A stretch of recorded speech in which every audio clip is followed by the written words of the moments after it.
আসসালামু আলাইকুম দর্শক বন্ধুরা, সবাই কেমন আছেন? আশা করছি যে যেখান থেকে দেখছেন অনেক ভালো আছেন। দর্শক বন্ধুরা, আপনারা যারা বাংলাদেশ থেকে Redmi Note 12 4G ফোনটির 6GB RAM ভ্যারিয়েন্টের জন্য ওয়েট করছিলেন, তাদের জন্য সুখবর। Redmi Note 12 4G ফোনটির 6GB RAM ভ্যারিয়েন্ট এখন অ্যাভেলেবেল। আর এই 6GB RAM ভ্যারিয়েন্টের দেশের বাজারে প্রাইস রাখা হয়েছে 21,499 টাকা। আর 4GB RAM ভ্যারিয়েন্টের প্রাইস রাখা হয়েছে 19,999 টাকা এবং 8GB RAM ভ্যারিয়েন্টের প্রাইস রাখা হয়েছে 22,999 টাকা। এই ফোনটির হাইলাইটেড বিষয় হচ্ছে ফোনে থাকছে Qualcomm Snapdragon 685 চিপসেট, আরও থাকছে অ্যামোলেড ডিসপ্লে এবং সুন্দর ডিজাইন। আর ফোনটির স্পেসিফিকেশন সম্পর্কে যারা এখনও জানেন না, তাদের উদ্দেশ্যে ফোনটির স্পেসিফিকেশন আবারও শেয়ার করছে। আশা করি ফোনটি আপনাদের ভালো লাগবে। প্রথমে যদি ফোনটির ডিজাইন এবং বিল্ড কোয়ালিটি নিয়ে কথা বলি, তাহলে Redmi Note 12 সিরিজের অন্যান্য ফোনগুলোর মতোই এই ফোনটির ডিজাইনটাও হতে চলেছে। সত্য কথা বলতেই ফোনটির ডিজাইনটা খুবই সুন্দর করা হয়েছে। ফোনটির ব্যাক সাইডে এবং ফ্রেমে থাকছে প্লাস্টিক, আর ফ্রেম করা হয়েছে একেবারে ফ্ল্যাট। পাশাপাশি ব্যাক সাইডে থাকছে 3টি ক্যামেরা এবং নিচের দিকে থাকছে রেডমির ব্র্যান্ডিং। রেডমি ফোনটিতে IP53 ডাস্ট অ্যান্ড স্প্লেস প্রোটেকশনও দিয়েছে, যার কারণে ফোনটিতে হালকা পানির ছেটা ফোটা ঢুকছে না। আর ফোনটি কিন্তু যথেষ্ট স্লিম এবং লাইট ওয়েট। ফোনটি টিকনেস করা হয়েছে 7.9 মিলিমিটার এবং ওজন করা হয়েছে মাত্র 183 গ্রাম। এর কারণে লং টাইম এই ফোনটি আপনারা এক হাতে খুব ভালোভাবে ব্যবহার করতে পারবেন। আর পোর্টস অ্যান্ড বাটন হিসেবে ফোনটিতে আপনারা সব ধরনের পোর্টস অ্যান্ড বাটনও পেয়ে যাচ্ছেন, যেমন 3.5 millimetre headphone jack, type C slot ইত্যাদি। আর ফোনটির সামনে আসলে আপনারা পেয়ে যাচ্ছেন একটি ফুল ভিউ ডিসপ্লে, যার উপরের অংশে পাঞ্চলের মাধ্যমে বসানো থাকছে সেলফি ক্যামেরাটি। আর পাঞ্চলের সাইজটাও কিন্তু যথেষ্ট ছোট করা হয়েছে। পাশাপাশি ডিসপ্লের চিন বা বেজেলও যথেষ্ট ন্যারো রাখা হয়েছে, তবে লোয়ার চেন আর একটু ন্যারো হইলে বেটার হতো। এই ফোনে ব্যবহার করা হয়েছে সাইড মাউন্টেন ফিঙ্গারপ্রিন্ট সেন্সর, যা যথেষ্ট ফাস্ট এবং অ্যাকুরেট। আর ফোনটি মার্কেটে 3টি কালার ভেরিয়েন্টে পাওয়া যাবে, গ্রে, গ্রিন এবং ব্লু। সো ওভারঅল সব কিছু মিলেই ফোনটির ডিজাইন ল্যাঙ্গুয়েজ আপনাদের কাছে কেমন লেগেছে কমেন্ট করে আপনাদের মূল্যবান মতামত অবশ্যই জানাবেন। ডিসপ্লে নিয়ে কথা বলতে গেলে এখানেও থাকছে বিশেষ আকর্ষণ।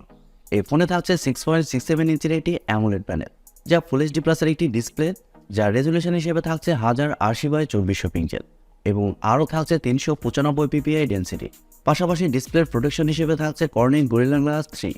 আর মজার ব্যাপার হচ্ছে ডিসপ্লেতে ব্যবহার করা হয়েছে 120 হার্টসের রিফ্রেশের এবং আরও থাকছে 1200 নিটস পিক ব্রাইটনেস। এর কারণে ডে লাইট কন্ডিশনের ডিসপ্লেতে ব্রাইটনেসের ঘাটতি আপনারা ফিল করবেন না, ডিসপ্লেটা যথেষ্ট ব্রাইট হবে। আর অ্যামোলেড ডিসপ্লে হওয়ার কারণে ডিসপ্লেতে যে কোনো কন্টেন্ট প্লে করলে শার্পনেসের ঘাটতি আপনারা ফিল করবেন না। ডিসপ্লের কালার কোয়ালিটি খুবই ভালো হবে। রেডমি বাজেট ফোনে যে এত ভালো ডিসপ্লে দিয়েছে তা আসলে অবাক হওয়ার মতো। তবে একটি কথা না বললে না, আপনারা যদি আমাদের চ্যানেলে নতুন হয়ে থাকেন সেক্ষেত্রে আমাদের চ্যানেলটি সাবস্ক্রাইব করে পাশে থাকবেন এবং পাশে থাকা বেল আইকনটি প্রেস করে দিবেন। ফোনটিতে সফটওয়্যার এবং পারফরমেন্স হিসেবে থাকছে অ্যান্ড্রয়েড 13, যার ব্যাকএন্ডে থাকছে MIUI 14। আর প্রথমে বলেছি ফোনটিতে চিপসেট হিসেবে থাকছে Qualcomm Snapdragon 685, যা একটি 4G চিপসেট। আর এই চিপসেটটি মূলত 6 ন্যানোমিটার আর্কিটেকচারে তৈরি করা একটি অক্টা-কোর প্রসেসর এবং জিপিইউ হিসেবে থাকছে Adreno 610। দর্শক বন্ধুরা, Qualcomm Snapdragon 685 এই চিপসেটটা কিন্তু যথেষ্ট ভালো একটি চিপসেট, আর এই চিপসেটটা কিন্তু যথেষ্ট পাওয়ার এফিশিয়েন্ট। এই চিপসেটের আন্তত স্কোর 3 লাখের একটু উপরে। আর Adreno 610 এই জিপিইউ থাকার কারণে যে কোনো হাই লেভেলের গেমস মিডিয়াম সেটিংসে আপনারা ইজিলি খেলতে পারবেন। মিডিয়াম সেটিংসে গেমস খেলতে গেলে ফোনটিতে ল্যাগ বা ফ্রেম ড্রপ ফিল করবেন না, তবে হাই সেটিংসে যদি গেমস খেলতে চান সেক্ষেত্রে ল্যাগ বা ফ্রেম ড্রপ কিছু ক্ষেত্রে ফিল করবেন। এছাড়া মাল্টিটাস্কিং বা অন্যান্য কাজ আবার এই ফোনটিতে খুব ভালোভাবে করতে পারছেন।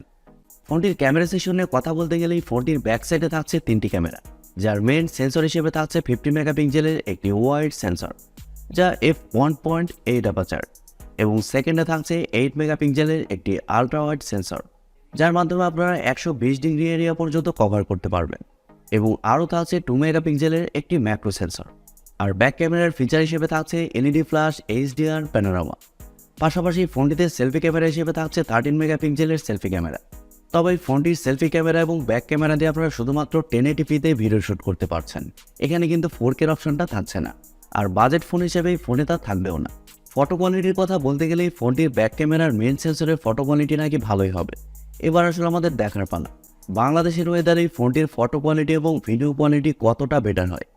এই ফোনে আরও থাকছে ওয়াইফাই, ব্লুটুথ, জিপিএস এর মতো আরও অনেক ফিচার এবং ইউএসবিতে থাকছে USB টাইপ সি 2.0। ফোনটির ব্যাটারি এবং চার্জার নিয়ে কথা বলতে গেলেই ফোনে থাকছে 5000 mAh একটি ব্যাটারি, আর ফোনটিকে চার্জ করার জন্য থাকছে 33 ওয়াটের একটি চার্জার। আর এই চার্জার দিয়ে ফোনটিকে আপনারা 1 ঘন্টা 10 মিনিটের মধ্যে ফুল চার্জ করতে পারবেন। আর ফোনটির চিপসেট যেহেতু পাওয়ার এফিশিয়েন্ট, এর কারণে এই ফোনটিতে আপনারা একদিনের ব্যাটারি ব্যাকআপ ইজিলি পেয়ে যাবেন। আর আপনি যদি নর্মাল ইউজার হন, সেক্ষেত্রে এই ফোনটি আপনাকে 1.5 দিনের উপরে ব্যাটারি ব্যাকআপ দেবে। সো দর্শক বন্ধুরা, আশা করি আপনারা বুঝতে পেরেছেন যে রেডমি নোট 12 4G এই ফোনটিতে কী কী স্পেসিফিকেশন থাকছে আর ফোনটি ওভারঅল কেমন হবে। তবে দেশের বাজারে এই ফোনটি কিন্তু আনঅফিসিয়ালিও পাওয়া যাচ্ছে, যার 6GB র্যাম ভ্যারিয়েন্টের প্রাইস থাকছে 20,500 টাকা এবং 8GB র্যাম ভ্যারিয়েন্টের প্রাইস থাকছে 21,500 টাকা। সো আমার মনে হয় যারা অফিসিয়াল ফোন নিতে চান সেক্ষেত্রে নিতে পারেন, তবে আনঅফিসিয়াল ফোন নিতে চাইলেও নিতে পারেন। সেক্ষেত্রে কোনো ধরনের সমস্যা কিন্তু হচ্ছে না, বরঞ্চ কিছু প্রাইস কম পাচ্ছেন। প্রিয় দর্শক বন্ধুরা, এই ছিল আজকের ভিডিওটি আপনাদের কাছে কেমন লেগেছে কমেন্ট করে অবশ্যই জানাবেন।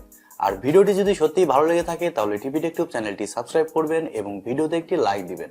সো আজকের মতো এই পর্যন্তই, দেখা হবে পরবর্তী কোনো নতুন ভিডিওতে। সবাই অনেক অনেক ভালো থাকবেন এবং সুস্থ থাকবেন। খোদা হাফেজ, টাটা।